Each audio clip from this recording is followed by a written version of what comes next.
வணக்கம். நம்ம சேனலுக்கு தொடர்ந்து ஆதரவளித்துக் கொண்டிருக்கும் நல்ல உள்ளங்களுக்கு நன்றி. தொடர்ச்சியாக ஆதரவு கொடுங்க. சிஏஜி ரிப்போர்ட் இன்றைக்கி திமுகவுக்கு ஒரு மிகப்பெரிய இடியை இறக்கியிருக்குன்னே சொல்லலாம். இன்றைக்கி திமுக தலைவர் மதவாதம் வந்துடும், அதுக்கப்புறம் பாசிசம் வந்துடும், அதுக்கப்புறம் இன்றைக்கி இருக்கக்கூடிய சூழ்நிலையில் ஆளுநருக்கு எதிராக போரிடுறோம் அப்படின்லாம் தொடர்ந்து சொல்லிகிட்டு இருக்கும்போது, இப்போ 23 குழந்தைகள் இறந்ததற்கு இவர்களுடைய பிரச்சனை தான் காரணம்ட்டு இன்றைக்கி சிஏஜி ரிப்போர்ட் சொல்லுது. விரைவில் இடி வரப்போகுது. இடி வந்தால் இவர்கள் சட்னி ஆவார்கள் அப்படின்னு பெரும்பாலான மக்கள் நினைக்கிறாங்க. இடி கண்டிப்பாக வரும். திமுக நேரடியாக சென்ட்ரல் கவர்மெண்ட்டை எதுக்குமா இல்லை மண்டியிடுமான்னு கேட்டால் பெரும்பாலான மக்கள் திமுகவை பிஜேபிகிட்ட போய் மண்டிட்டுருச்சுங்க, இவங்க எதிர்க்கும் தயாராக இருப்பாங்க அப்படின்லாம் சொல்கிறாங்க. ஒருவேளை திமுக வீறுகூண்டு பிஜேபி எதிர்க்குமா இல்லை மண்டியிடுமா? உங்கள் கமெண்டில் சொல்லுங்கள். இடி இவர்களை கசைக்கு பிடிக்க தயாராகி விட்டார்கள் அப்படின்னாலும் கமெண்டில் சொல்லுங்கள். இன்றைக்கி இருக்கக்கூடிய சூழ்நிலையில் ஒரு பக்கம் மதுரை மேயர் பிரச்சனை, அது பக்கம் ஒரு பக்கம். இன்னொரு பக்கம் பார்த்திங்கன்னா இருமல் மருந்து பிரச்சனை, அது ஒரு பக்கம். ஏற்கனவே நம்ம சொல்கிற மாதிரி ஏற்கனவே டேமேஜ் ஆன இமேஜில் திருமாவுடைய பிரச்சனை, அது வேறு இமேஜ் போச்சு. இப்படி தொடர்ச்சியாக இன்றைக்கி திமுக என்ன பண்ணுறதுன்னு தெரியாமல் முழித்து கொண்டிருக்கிறது. முதல்ல நம்ம சொன்ன மாதிரி சிஏஜி ரிப்போர்ட், அதாவது முதல்வர் இப்போ கொஞ்ச நாளாகவே, அதாவது எப்போ இவங்களுக்கு பிரச்சனை வந்தாலும் மதவாதம், அதுக்கப்புறம் பார்த்திங்கன்னா பாசிச பாஜக, அதுக்கப்புறம் ஆளுநர், இப்படி எடுத்துகிட்ருப்பாங்க. இப்போ 23 குழந்தைகள் இறந்த விஷயத்தில் இங்கே இருக்கக்கூடிய தர நிர்ணய அதிகாரி சரியாக செயல்படவில்லைன்னு சிஏஜி ரிப்போர்ட் சொல்லுது. அதாவது எடப்பாடி பழனிசாமி ஆட்சி முடிஞ்ச உடனே, திமுக ஆட்சி வந்த உடனே சிஏஜி அறிக்கையை காட்டி சிஎம் அப்போ பேசுகிறார்.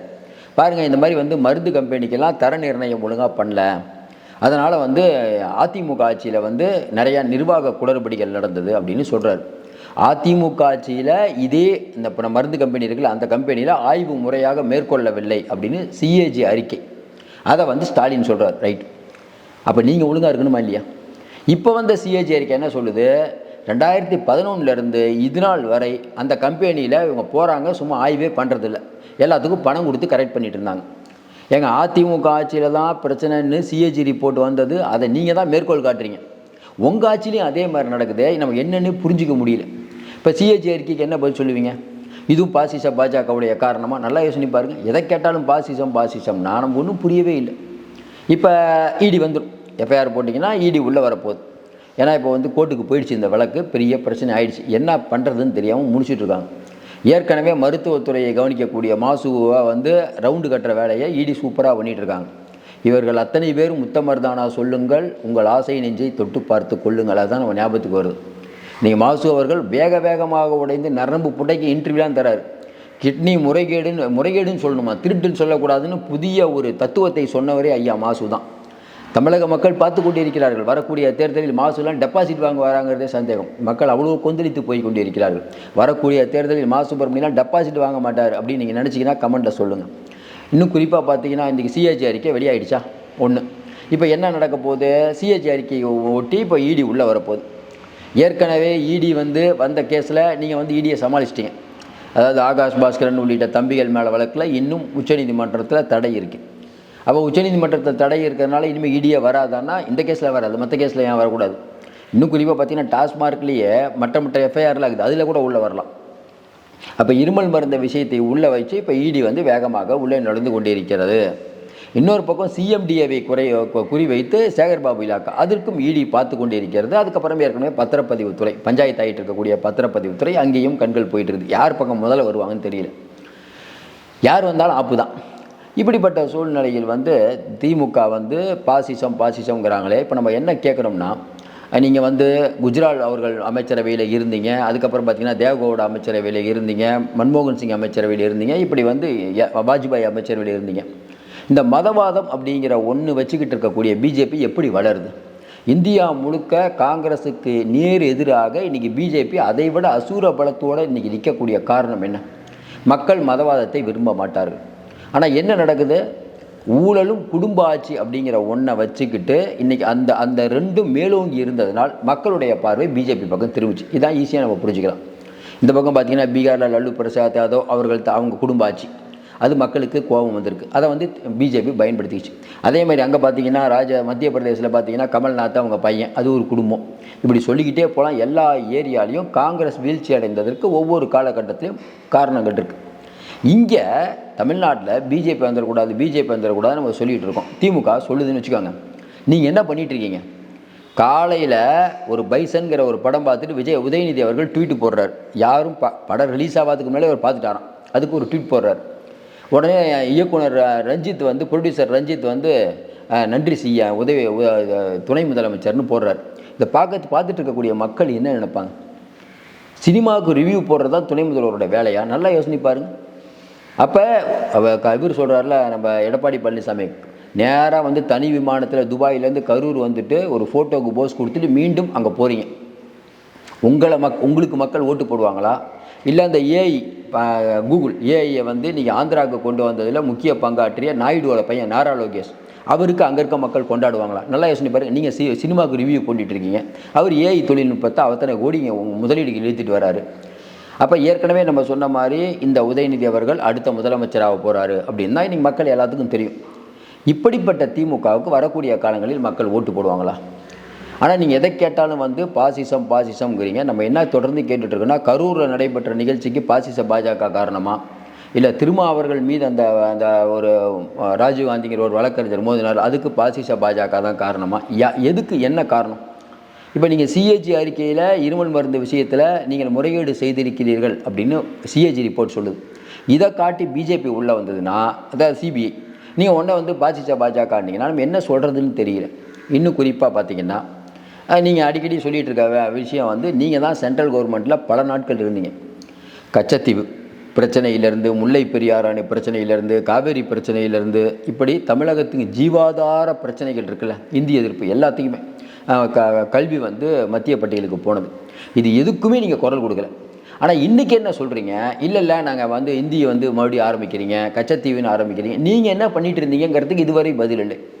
ஏதாவது ஒன்று கேட்டோம்னா பிஜேபி வந்துடும், நீங்கள் சங்கிகளுடன் கடந்த காலங்களில் உறவாடியது யார்? சங்கிகளுக்கு சர்டிஃபிகேட் கொடுத்தது யார்? நீங்களே சொல்லுங்கள். இன்னும் குறிப்பாக சொல்லணுன்னா, கோத்ரா கலவரம் நடந்து கொண்டு இருக்கும்போது இந்தியாவிலே முதல் கலவரம், பெரிய கலவரம் பிஜேபி பண்ணது, நரேந்திர மோடி. அப்போ நீங்கள் அந்த கவர்மெண்ட்டில் அங்கம் வகிச்சிங்க, வாஜ்பாய் கவர்மெண்ட்டில். அப்போ என்ன பெரிய பொங்கி ஆர்ப்பாட்டம், போராட்டம் இதெல்லாம் பண்ணீங்களே. இப்போ காசாக்காக போராட்டம் பண்ணுறீங்களே, ஏன் குஜராத் மக்களுக்காக நீங்கள் போராடவில்லை? காசா எங்கேயோ இருக்க காசாக்காக கண்கள் கலங்குகிறதே, குஜராத் மக்களுக்காக உங்கள் கண்கள் கலங்கவில்லையே?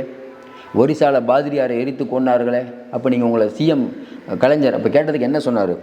அது பக்கத்து ஸ்டேட் மேட்ருங்க சொன்னாரா இல்லையா? ஆர்எஸ்எஸ் ஒரு சமுதாய இயக்கம்னு முரசொலியில் எழுதுனதார் இதே கலைஞர் அவர்கள் தானே. இதையெல்லாம் மறைத்து விட்டு 200 உடன்பிறப்புகள் இந்த அரசியலே தெரியாமல் கமெண்ட் போடுறீங்க. உங்களை எதிர்த்து யாரும் கேள்வியே கேட்கக்கூடாதா? இப்படி ஒரு அலங்கோலமான ஆட்சி, அநியாயமான ஆட்சி நடக்குது. மாநகராட்சியில் டெண்டர் விடுறீங்க, 12 இடத்துல பஸ் ஸ்டாப்பில் நிழற்குடை அமைக்கிறதுக்கு. அதை ஆய்வு பண்ண ரிப்போர்ட்டருக்கு போய் ஆங்கில ரிப்போர்ட்டர் போய் பார்க்குறாங்க, அதில் எல்லா இடத்துலையும் நிழற்குடை நல்லாவே இருக்குது. நல்லா இருக்க நிழற்குடைக்கு எதுக்கு டெண்டர் விடுறீங்க? அதே மாதிரி தான் ஏற்கனவே கழிப்பறைகள், மாநகராட்சி சார்பாக கழிப்பறைகளை சுத்தம் பண்ணணுன்னு பெரிய பல கோடிக்கு டெண்டர் விடுறீங்க.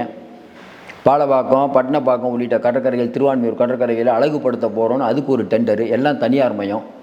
நல்லா யோசனை பாருங்கள். அப்போ ஊழியர்கள் தனியார் மையம், எல்லாமே தனியார் மையம்னா கவுன்சிலரு, இங்கே இருக்கக்கூடிய மேயர், இவங்களையும் தனியார் மாக்கிற வேண்டி தானே. நீங்கள் மட்டும் அதே போஸ்ட்டில் இருப்பீங்க, நல்லா கோடியாக சம்பாதிப்பீங்க. ஆனால் ஏழை மக்கள், தூய்மை பணியாளர்கள்னால் அவங்க மேலே ஒரு இலக்காரம், எல்லாத்தையும் தனியாருக்கு கொடுக்குறீங்க. எவ்வளவு கோடி கொள்ளை! மதுரை மாநகராட்சியில் அடித்த கொள்ளையை பார்த்தா உண்மையே புரியல. அந்த மேயரை மாற்றுறதுக்கு இவ்வளோ நாளாங்க. ஏங்க, மேயருடைய கணவரை சிபிஐ அரெஸ்ட் பண்ணுறீங்க, யார் காரணம்? இதுக்கு மேயருடைய கணவர் தப்பு பண்ணியிருப்பாரா? மேயரோட அனுமதி இல்லாமல் கணவர் தப்பு பண்ண முடியுமா?